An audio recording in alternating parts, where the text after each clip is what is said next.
I don't think you can underestimate how bad the situation is in Russia right now. You've got oil well below any measure where the budget can survive, where the economy is doing well. And then you add on top of that, you have sanctions coming from the West. And so Russia is in what I would say is a real serious economic crisis.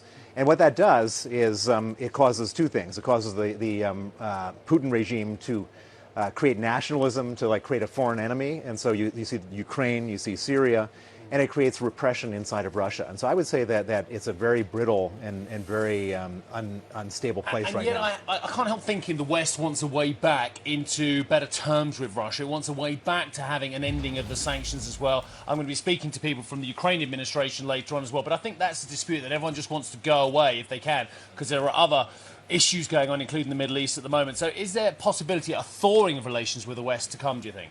I really don't think so. I mean, at this point in time, it's just going to get worse, because it has nothing to do with, the West can have every intention they want.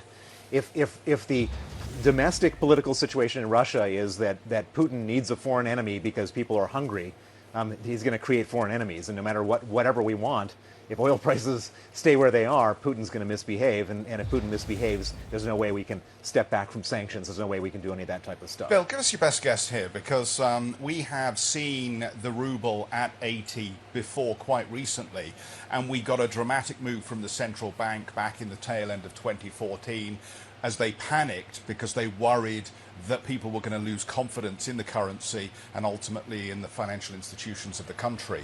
This time round, there seems to be less of a panic.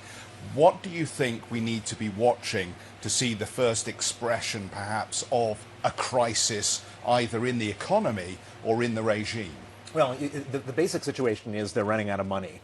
The Central Bank of Russia has, in theory, they claim about $360 billion.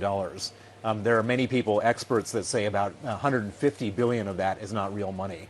So let's say that they have $200 billion, and they're burning through all sorts of money right now because of these low oil prices and because of the sanctions.